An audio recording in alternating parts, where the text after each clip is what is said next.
Oduu gammachiisaa Bilisoo TV tajaajilli sabaa himaa miidiyaan keessan ijaaf gurrata uummata keenyaa ta'ee tajaajiluu itti fufeetiin jira.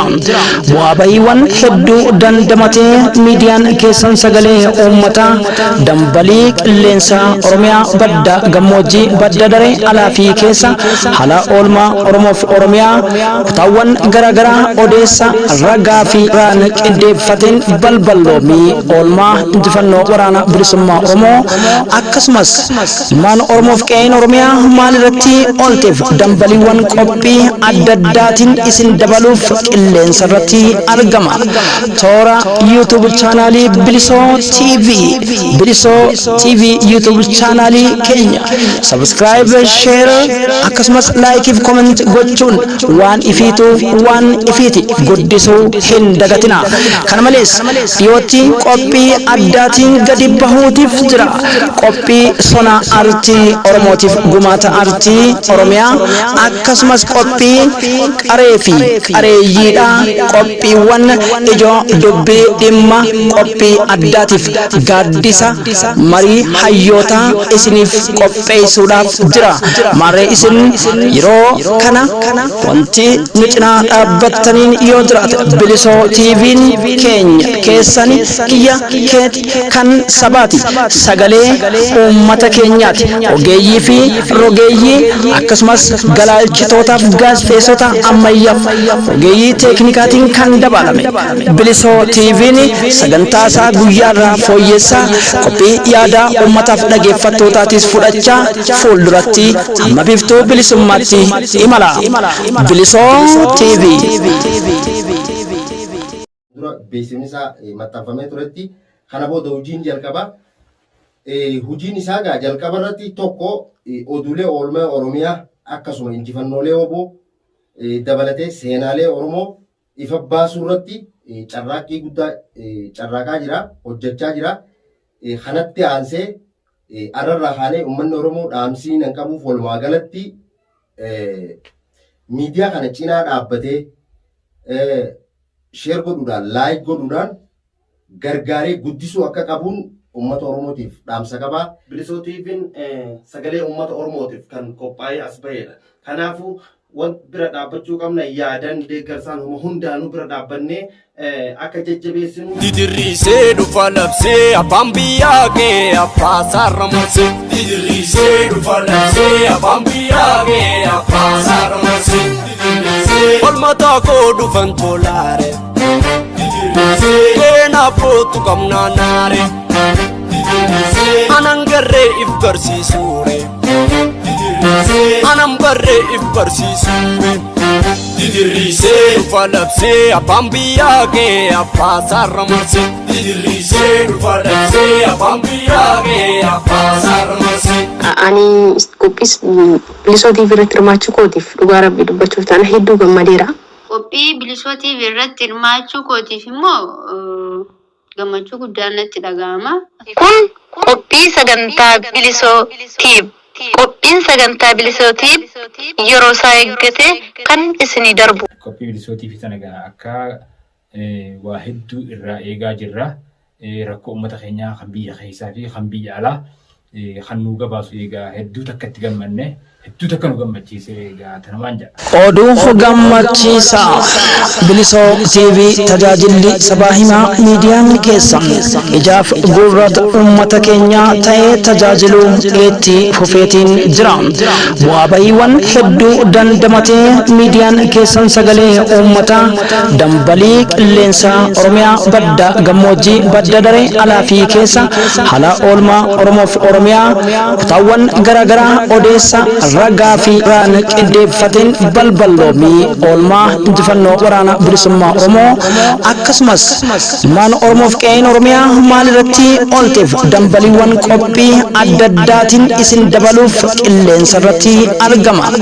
Toora YouTube chaanaalii Bilisoo TV YouTube chaanaalii keenya subscribe share akkasumas like fi comment gochuun waan ifiiti guddisuu guddisuu hin dagatina. Kana malees dhiyootti qophii addaatiin gadi bahuutiif jira. Qophii sona artii Oromootiif gumaata artii Oromiyaa akkasumas qophii qaree fi qareeyyiidha. Qophiiwwan ijoo dubbii dhimma qophii addaatiif gaaddisa marii hayyootaa isiniif qopheessuudhaaf jira. Maarree isin yeroo kana wanti nu cinaa dhaabbattaniin yoo jiraate Bilisoo TV'n keenya keessani kiyya keeti kan sabaati. Sagalee uummata keenyaati. Ogeeyyii fi rogeeyyii akkasumas galaalchitootaaf gaazexeessota ammayyaaf ogeeyyii teeknikaatiin kan dabalame Bilisoo TV'n sagantaa isaa guyyaarraa fooyyessaa qophii yaada uummataaf dhaggeeffattootaatis fudhachaa fuulduratti amma biiftuu bilisummaatti imala. Bilisoo TV. Bilisoo TV kan waan hedduu irraa dhageenyu fi irraa barannu ta'uu isaatti amana. Kanaafuu warroonni Bilisoo TV hordoftanii nu jajjabeessaa isiniin jechuu barbaada. Bilisoo TV irratti hirmaachuu kooti wanti natti dhagahame ani akka nam tokkootti gammachuu guddaatu natti dhagahame gammachuu guddaan irraa qaba. TV hawwiidhaan eegaa turre kanaaf kan hanga bilisummaa uummata Oromootti TV waan baay'ee dalagu jennee itti abdanna jechuudha. Qophii Bilisoo TV fuulduraaf akka haala gaariidhaan itti fufee akkuma miidiyoota kaanii itti fufee rakkoo uummata Oromootiif bal'aa uummata Oromoos nutti ibsee hanga gaafa bilisummaatitti haala gaariin yoo itti nuuf ife waan gaarii yoo irraa dhageenye natti tola Bilisoo TV. Uummata Oromoo addunyaarra jiruuf wantiin dhaamuu barbaadu uummanni Oromoo qabsoo isaa jabeessee Bilisoo TV'n qabsoo uummata Oromootiif kan ijaaramee as bahe uummanni Oromoo jabaatee hanga qabsoo isaa tana xumuru itti gochuudha akka qabu asumaan Bilisoo TV irraan dhaammatu barbaada. Oduu gammachiisaa Bilisoo TV tajaajilli sabaa himaa miidiyaan keessan ijaaf gurrata uummata keenyaa ta'ee tajaajiluu itti fufeetiin jira.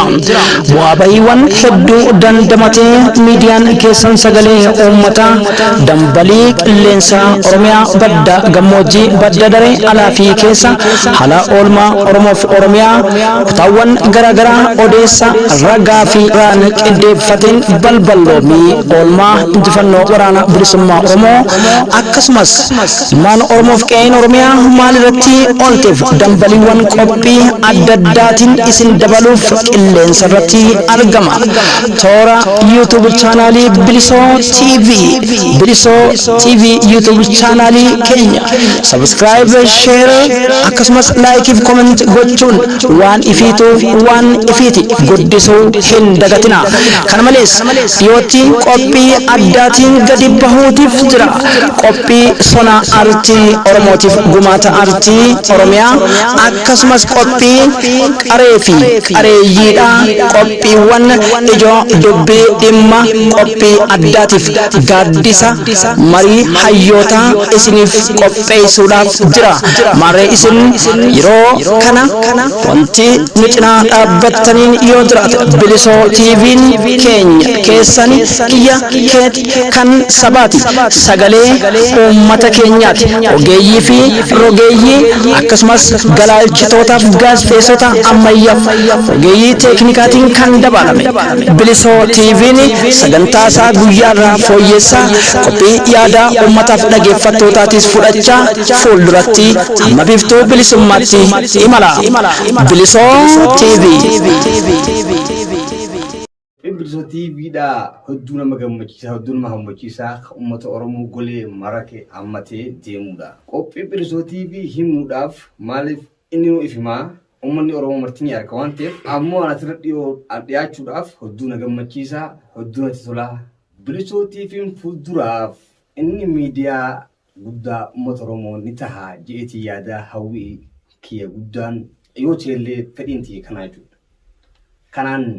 Kanarraan jalqabee uummata Oromoo addunyaarra jiru maaliin jaani Bilisoo TV miidiyaa keessan akka hordoftan ciraan dhaabbattan akka guddifattan waan ifi namni namaan guddisu ifa abbaa guddifataa akka jabaattanii like share subscribe akka gootan dhaamsa kiyyaa jechuudha. Duraan dursee qophii Bilisoo TV irratti hirmaachuu kootiif baay'een gammadaa asirra naaf heeruufis baay'een gammadaa. Bilisoo TV kana akkin itti ilaalu miidiyaa sagalee ummata tahijeetii yaada bilisoo TV tahuu qabus hawaasni keenya sagalee isaa miidiyaa sagalee isaa ta'uu fi seenaalee isaa barachuufis hubachuufis iddoo ummanni Oromoo yeroo ammaa kanatti argamu adda baasuufis walumaa galatti miidiyaa kana cinaa dhaabbatee miidiyaa kana akka guddisuu fi irraa jalqabee miidiyaan kun hojii jalqabee ture akkuma kanaan dura beeksifni isaa maxxanfamee turetti hojiin isaa gaa jalqaba irratti tokko oduulee oolmaa Oromiyaa akkasuma injifannoolee oboo dabalatee seenaalee Oromoo ifa baasuu irratti carraaqqii guddaa carraaqaa jira hojjechaa jira kanatti aansee ararraa kaanee uummanni Oromoo dhaamsii nan qabuuf walumaa galatti miidiyaa kana cinaa dhaabbatee sheer godhuudhaan laayik godhuudhaan gargaaree guddisuu akka qabuun uummata Oromootiif dhaamsa qabaa hangammatti waan na dhaggeeffattaniif galatooma. Oduu gammachiisaa Bilisoo TV tajaajilli sabaa himaa miidiyaan keessan ijaaf gurrata uummata keenyaa ta'ee tajaajiluu itti fufeetiin jira. Bu'aa bahiiwwan hedduu dandamatee miidiyaan keessan sagalee uummataa dambalii qilleensa Oromiyaa badda gammoojjii badda daree alaa fi keessa haala oolmaa Oromoof Oromiyaa kutaawwan garaagaraa odeessa ragaa fi raan qindeeffateen balballoomii oolmaa injifannoo waraana bilisummaa Oromoo akkasumas ilmaan Oromoof qe'een Oromiyaa maalirratti oolteef dambaliiwwan qophii adda addaatiin isin dabaluuf qilleensa irratti argama. Toora YouTube chaanaalii Bilisoo TV YouTube chaanaalii keenya subscribe share akkasumas like fi comment gochuun waan ifiiti guddisuu hin dagatina. Kana malees dhiyootti qophii addaatiin gadi bahuutiif jira. Qophii sona artii Oromootiif gumaata artii Oromiyaa akkasumas qophii qaree fi qareeyyiidha. Qophiiwwan ijoo dubbii dhimma qophii addaatiif gaaddisa marii hayyootaa isiniif qopheessuudhaaf jira. Marree isin yeroo kana wanti nu cinaa dhaabbattaniin yoo jiraate Bilisoo TV'n keenya keessani kiyya keet kan sabaati sagalee uummata keenyaati. Ogeeyyii fi rogeeyyii akkasumas galaalchitootaaf gaazexeessota ammayyaaf ogeeyyii teeknikaatiin kan dabalame Bilisoo TV'n sagantaa isaa guyyaarraa fooyyessaa qophii yaadaa uummataaf dhageeffattootaatiis fudhachaa fuulduratti amma biiftuu bilisummaatti imala. Bilisoo TV. Bilisoo TV irratti carraa argadhee uummata Oromoo addunyaa irra jiraatu hundaaf kan biyya keessaa fi biyyoota alaata irra jiraatu hundaaf wanti an dhaamu barbaadu Bilisoo TV'n sagalee uummata Oromootiif kan qophaa'ee as bahedha. Kanaafuu wanti bira dhaabbachuu qabna yaadan deeggarsaan hundaanuu bira dhaabbannee akka jajjabeessinu asumaanuu Bilisoo TV'n sagalee uummata Oromooti, sagalee keenya hundaati, sagalee rakkataa hundaati isiniin jechuu barbaadeeti. Oromiyaan biyya qobachiiftuu hundaa sirratti dhalannee hin jiraannu gaddaa sirratti dhalannee jiraanna gammadaa. Oromiyaan biyya qobachiiftuu hundaa sirratti dhalannee hin jiraannu gaddaa sirratti dhalannee jiraanna gammadaa. Oromiyaa keenya biyya caaltu osolmaan kee jirru anagaan sinnaaltu siif jennee dhuunfannee si bilisoomsina garbummaan nuun mallee Oromiyaan biyya. Oduu gammachiisaa Bilisoo TV tajaajilli sabaa himaa miidiyaan keessan ijaaf gurrata uummata keenyaa ta'ee tajaajiluu itti fufeetiin jira. Bu'aa bahiiwwan hedduu dandamatee miidiyaan keessan sagalee uummataa dambalii qilleensa Oromiyaa badda gammoojjii badda daree alaa fi keessa haala oolmaa Oromoof Oromiyaa kutaawwan gara garaagaraa odeessa ragaa fi raan qindeeffateen balballoomii oolmaa injifannoo waraana bilisummaa Oromoo akkasumas maan Oromoof qe'een Oromiyaa maalirratti oolteef dambaliiwwan qophii adda addaatiin isin dabaluuf qilleensa irratti argama. Toora YouTube chaanaalii Bilisoo TV YouTube chaanaalii keenya subscribe share akkasumas like fi comment gochuun waan ifiitu waan ifiiti guddisuu hin dagatina. Kana malees dhiyootti qophii addaatiin gadi bahuutiif jira. Qophii sona artii Oromootiif gumaata artii Oromiyaa akkasumas qophii qaree fi qareeyyiidha. Qophiiwwan ijoo dubbii dhimma qophii addaatiif gaaddisa marii hayyoota isiniif qopheessuudhaaf jira. Maree isin yeroo kana wanti nu cinaa dhaabbattaniin yoo jiraate Bilisoo TV'n keenya keessani kiyya keet kan sabaati sagalee uummata keenyaati.